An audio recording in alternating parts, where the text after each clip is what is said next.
आप सरकारी कर्मचारी हैं तो आपको शुभकामनाएँ कि सरकार ने 8वां वेतन आयोग बनाया है। अभी ये केंद्र सरकार के कर्मचारियों के लिए है और फिर इसके बाद राज्यों के लिए भी अ, उसी पैटर्न पर सैलरी इंक्रीमेंट और सैलरी रिस्ट्रक्चरिंग का काम होगा। तो जो वेतन आयोग को लेकर आपकी कोई टिप्पणी है? वेतन आयोग को लेकर के मैं आपको बताऊँ आम जनमानस में शिक्षकों, कर्मचारियों में जो चर्चा है ये चर्चा इस बात का है कि दिल्ली चुनाव था तो इसकी घोषणा हो गई, बिहार चुनाव हुए तो कैबिनेट ने पास कर दिया, यूपी चुनाव जब होगा तो इसकी रिपोर्ट आएगी और 29 तक हमको लगता है इसको लागू कर पाएँगे। ये आम शिक्षक कर्मचारियों में चर्चा है। तो हम कहते हैं अगर इस देश में अगर चुनाव ना हो तो शायद ही कोई बात, कोई पक्ष, कोई दर्द, कोई पीड़ा सुनी जाए। तो आसान्वित तो हम लोग बहुत हैं कि केंद्रीय जो वेतन आयोग आए तो वेतन का जो स्ट्रक्चर होगा अगर छठा वेतन जैसा कुछ होता है तो बहुत बेहतर है। लेकिन अगर 7वां वेतन जैसा होता है तो फिर वो बस हो जाएगा कि हाँ मिल गया, लेकिन क्या मिलेगा ये कुछ पता नहीं।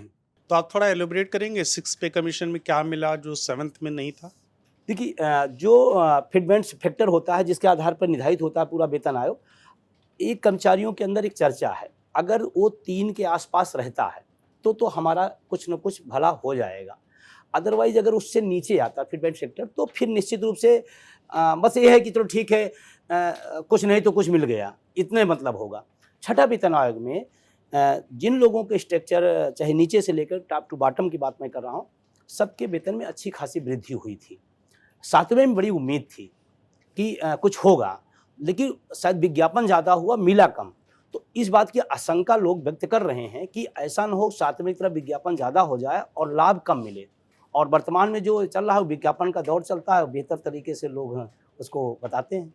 तो आप कर्मचारी संगठनों के बीच में या जो भी लोग सरकार से जुड़े हुए हैं, आपके बीच में क्या चर्चा है कि कितना फिटमेंट फैक्टर हो सकता है? देखिए अगर अगर कर्मचारियों संभावित हाँ, पॉसिबली जो कर्मचारियों है के पक्ष से प्रैक्टिकल। है तो ये उम्मीद बाँधी जा रही है कि 3 तो रहना ही चाहिए, ये उम्मीद बाँधी जा रही है। लेकिन अब सरकार क्या करती है, अभी उसमें देखिए कितनी लेट-लतीफ़ी हो रही है। इस बात को लेके थोड़ा-सा लोगों में आक्रोश भी है कि अब तक क्योंकि मैं नहीं जो अर्थशास्त्री हैं, जो जानकार हैं इस विषय के, वो कहते हैं कि किसी वेतन आयोग बनाने में कम से कम 1 से डेढ़ साल मतलब वो टाइम लगता ही लगता है, वो एक सिस्टम है उसको डेवलप करने में पूरा 1 से डेढ़ साल और आज हम 25-26 नवंबर बैठे हैं और नियम से 1 जनवरी 26 से लागू होना चाहिए।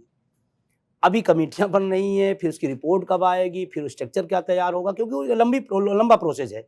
तो अब वो कब तक हो पाएगा, ये थोड़ा-सा कर्मचारी मतलब इसको लेकर थोड़ा दुखी है और इस बात के लिए और थोड़ा दुखी है कि जब माननीय लोग अपना वेतन-भत्ता बढ़ाना होता है, मेज़ थपथपाए और हम लोगों को देना है तो नहीं तो खैर वो तो एक अलग व्यवस्था है, वो एक अलग विवाद हो सकता है।